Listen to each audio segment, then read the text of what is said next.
Hello दोस्तों, स्वागत है आपका नए सेशन में। अब तक हमने देखा कि भारत का जो संविधान है वह मूल प्रकृति में कैसा था और उसकी अनुसूचियों को हमने देखा। मूल संविधान में 8 अनुसूचियां थी जो बढ़कर वर्तमान में 12 अनुसूची हो गई है। अब हम शुरुआत कर रहे हैं संविधान की, उस संविधान की जो दुनिया का सबसे विस्तृत और बड़ा लिखित संविधान है। अगर हम देखें तो संविधान की शुरुआत होती है प्रस्तावना से, प्रेम्बल ऑफ कॉन्स्टिट्यूशन। अगर हम प्रेम्बल की बात करें तो 13 दिसंबर 1946 को जवाहरलाल नेहरू जी के द्वारा उद्देश्य प्रस्ताव पेश किया गया, जो बाद में 22 जनवरी 1947 को पास हुआ। यह उद्देश्य प्रस्ताव ही बाद में प्रस्तावना के रूप में दिखाई देता है। इसीलिए हम प्रस्तावना को उद्देश्य का भी कहते हैं। तो हम प्रेम्बल ऑफ कॉन्स्टिट्यूशन को समझें तो अगर हम किसी भी पुस्तक को पढ़ते हैं तो कोई भी पुस्तक हम पढ़ रहे हो उसमें शुरुआती जो लक्षण रहता है वह यह रहता है कि आगे पृष्ठ पर लिखा होगा प्रस्तावना, टिप्पणी, भूमिका, 2 शब्द।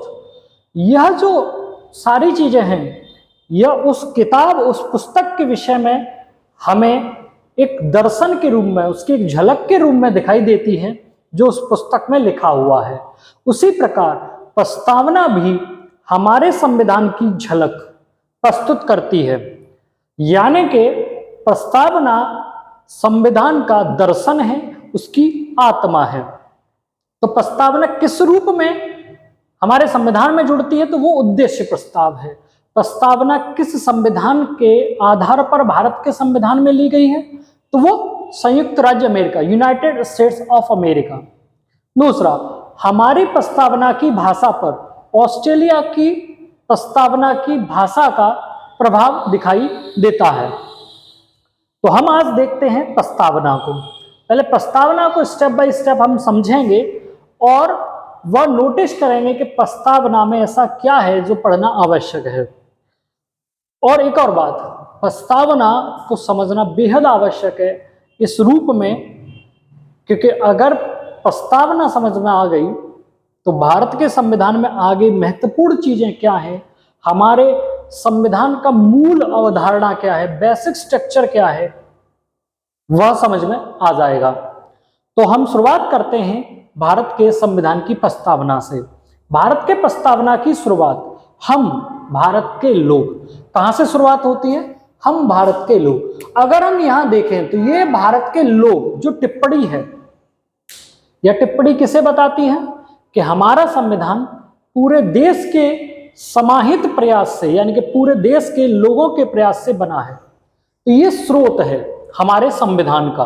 हम भारत के लोग भारत को संपूर्ण प्रभुत्व संपन्न, समाजवादी, पंथ निरपेक्ष, ये अपने आप में बहुत महत्वपूर्ण शब्द हैं।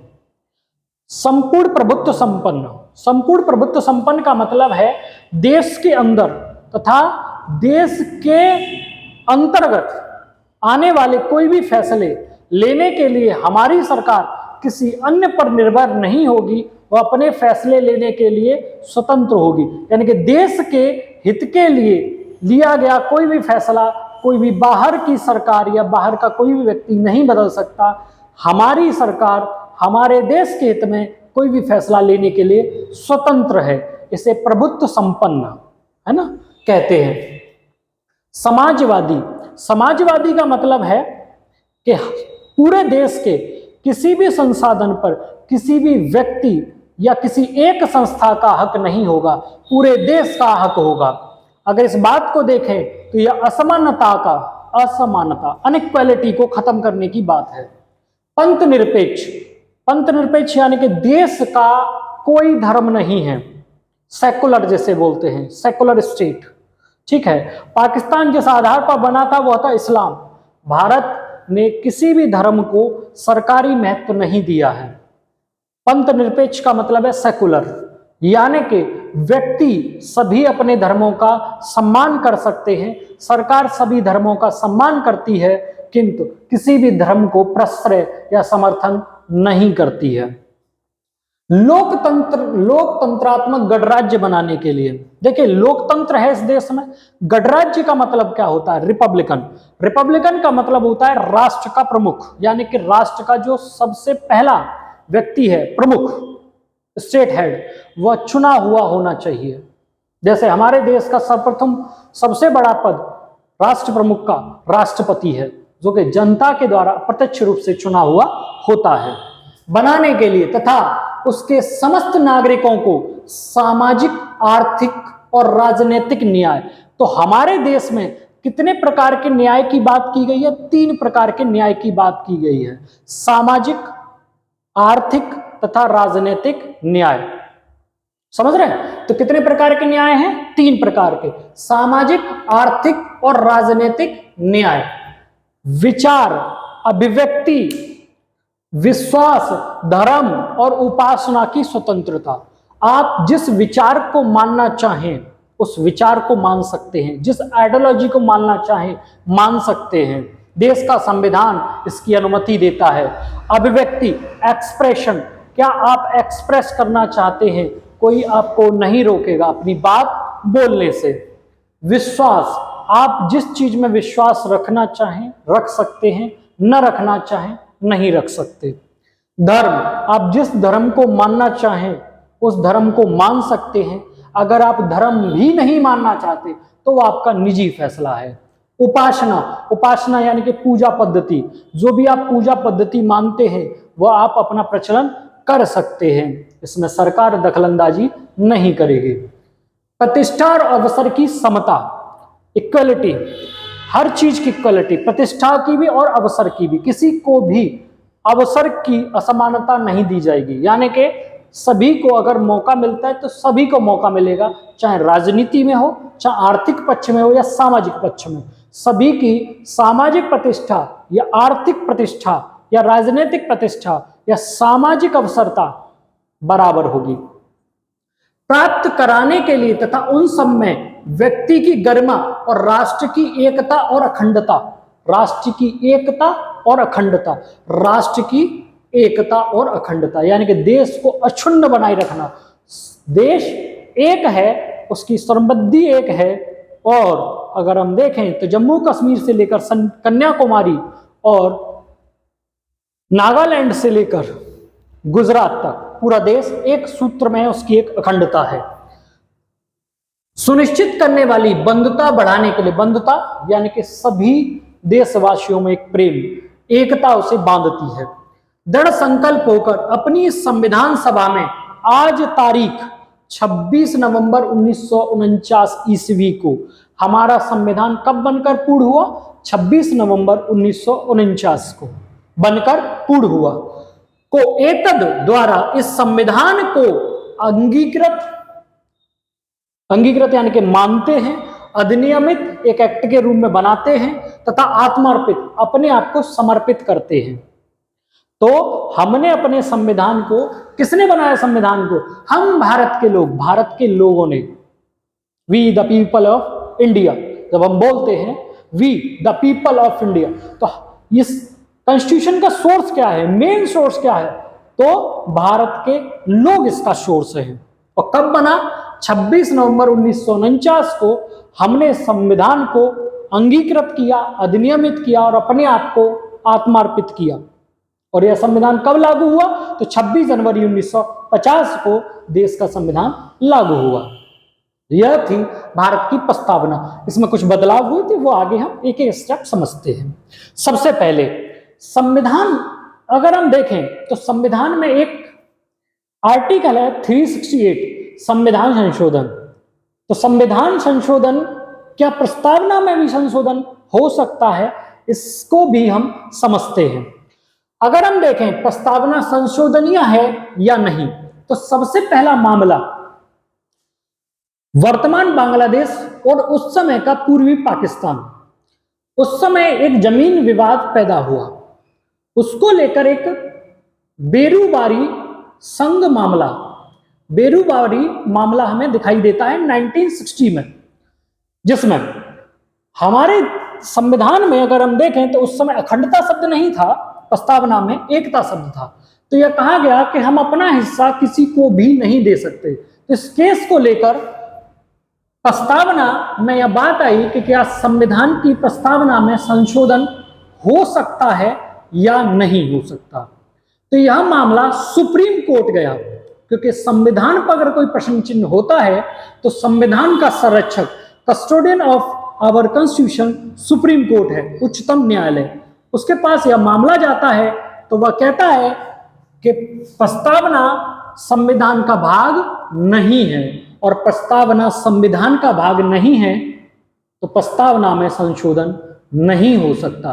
यानी कि अगर प्रस्तावना संविधान का अंग नहीं है तो आर्टिकल 368 लागू प्रस्तावना पर नहीं होता है, यानी कि संशोधन नहीं हो सकता। किंतु इस केस के 13 वर्ष बाद और हमारे पूरे संविधान यात्रा का सबसे महत्वपूर्ण अगर केस अगर हम देखें तो सबसे महत्वपूर्ण केसों में से एक केशवानंद भारती केस।